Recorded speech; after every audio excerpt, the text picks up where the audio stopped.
And it really shouldn't be on the consumer all the time to make sure that they're not buying or selling a stolen car. Good evening. And first at 5, call it theft with a twist. Her Subaru was stolen, so she did her due diligence, and that's what she found out had been sold to somebody else. Thanks for joining us. I'm David Molko. It's a story about a procedural loophole, one this Portland driver says should not have been there to begin with. Daisy Caballero has the cautionary tale, one all car owners and buyers in our area should know. My car fell through the cracks, even though I notified everybody I possibly could have to help stop this from happening. Lauren Murdoch is one of 9,000 Portlanders that had their car stolen back in 2021. But her story has an incredibly odd twist. Her car was stolen, sold to a Portland dealership, and was bought and shipped to someone in Hawaii. Which I thought was bizarre because it's a stolen vehicle. Murdoch's car was stolen in Clackamas on November 15th with her car's title inside. She called her insurance, police, and the Oregon DMV. Her plates and VIN number were then registered as stolen in the Oregon DMV database. Once I decided to close my claim about a year later, I called the DMV to see what I would need to recover my title. And the woman at the DMV on the phone said, "Oh, your car looks like it's in dealer stock at Blue Line Auto." According to DMV records, Blue Line Auto Group in East Portland registered Murdoch's car in their dealership stock with the DMV on November 29th, just 2 weeks after it was stolen. It's truly unbelievable. Dustin Van Duzer has nearly 30 years of dealership experience. He's the owner of Blue Line Auto Group and says he had absolutely no idea the Subaru he sold to someone in Hawaii was stolen, as Oregon car dealerships aren't required to run a VIN check when buying a car. According to Oregon DMV, theft data is not available to dealerships or customers. Only the state and law enforcement have access. And so for all these years, I was assuming that when we enter a VIN number, that it would be flagged if there was something up with the car somehow. Oregon DMV says it only runs a car's VIN number to check if it's stolen when someone is transferring a car title in someone else's name.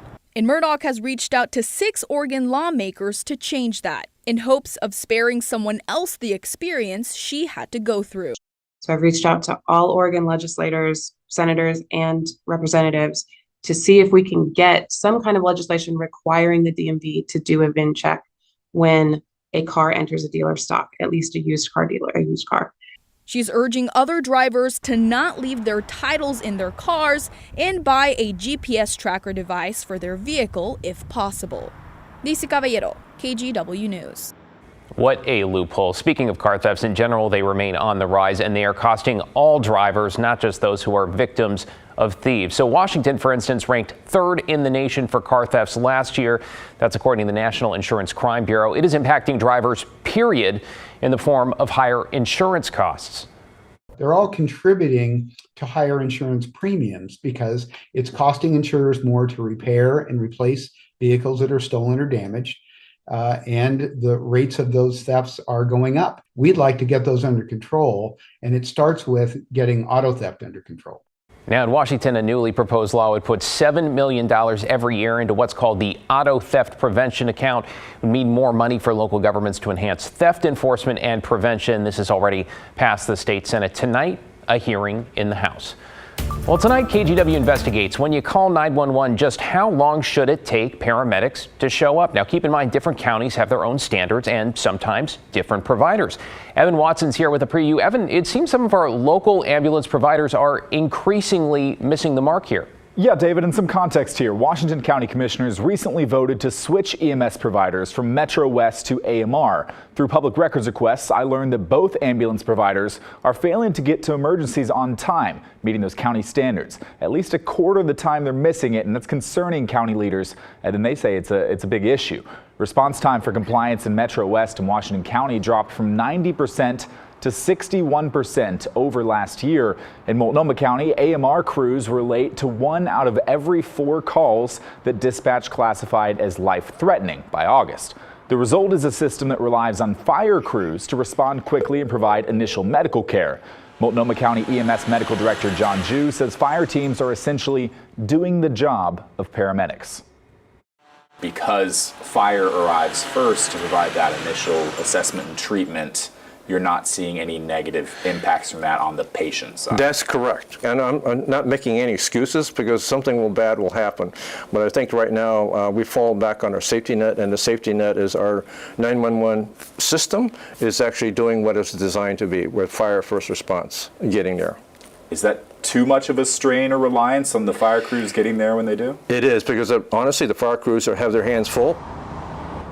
Ambulance providers say staffing challenges are mostly to blame for this slow response time, but it's also not that simple. So coming up at 6 on The Story, I'll share this full report. David. Looking forward to that. Thank you, Evan.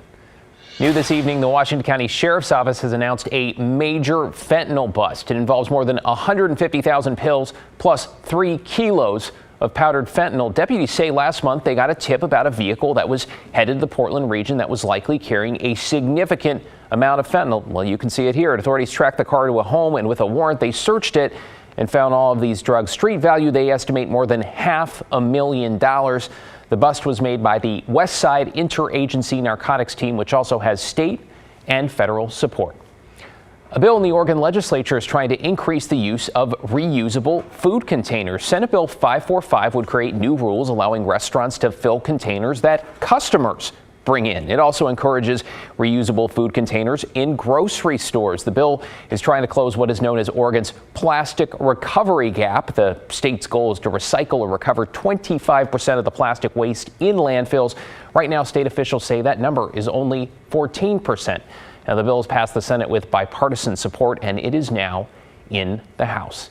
The KGW Great Food Drive is on, and tonight we are highlighting another food pantry that's helping feed people in our community. This evening we're headed to Grand Ronde, west of Salem, where the Confederated Tribes have a very popular pantry, which also acts as a hub for something more. Here's Tim Gordon.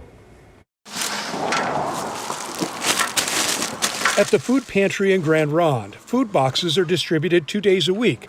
They call this place Iska Mukmuk House, which means house where you get food. So it's been really important for us. We've grown from the very beginning.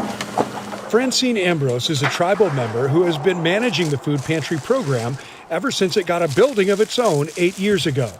In partnership with Marion Polk Food Share, a regional partner of the Oregon Food Bank Network, this pantry fills a big need in a rural area with only convenience stores nearby. It's really important for us to have the fresh bread, the fresh produce that we receive here. That was one of the very first things that our community asked for when we opened. Could you get us fresh food? This pantry has delivered, even providing tribal members with what they call first foods, salmon, elk, and deer, and serving an average of 745 families and 2,300 individuals a month in the past year. How's that? Thank you. Marie Trineri is not a tribal member, but lives in the area, getting what she needs and also giving back. It just makes me feel good about myself, feel good about them. I've volunteered down here a few times and whatnot, so I know the giving feeling and the getting feeling. Same for tribal member Veronica Gaston, delivering food to others today. I mean, I know people out there are hurting, and I hope more people will donate. I know KGW is doing a food drive, and I hope people will see the great need there is, because there's a lot of hungry people out there. Wednesday is the quiet day here. You can see in these pictures what Fridays look like. A much busier time with a lot to offer in food and as a gathering place. Marion Polk Food Share co-manages Iska Mukmuk House and loves what it sees. Our goal would be, our dream would be to have as many of our pantries be a community center like this, and to really look at this as an example for others for how can you create a space that people do just want to drop by. We tried to make the pantry feel like a community food hub. It's not just a place to get food, but it's also a place to build community. In Grand Ronde, Tim Gordon, KGW News. Building community one bag at a time there. Speaking of the Great Food Drive, we have raised enough to provide close to 880,000 meals to people in need. Wow. Our goal, though, 1.2 million. So if you are able, please keep those donations coming. Safeway stores have an easy way to give. By the way, you can make a donation right at the checkout pin pad. A reminder here, all this week, local Toyota dealers will double your donation. A big thank you to them, the rest of our partners as well. They are Rivermar Community Credit Union, Pacific Office Automation, and Safeway. Remember, kgw.com/food drive.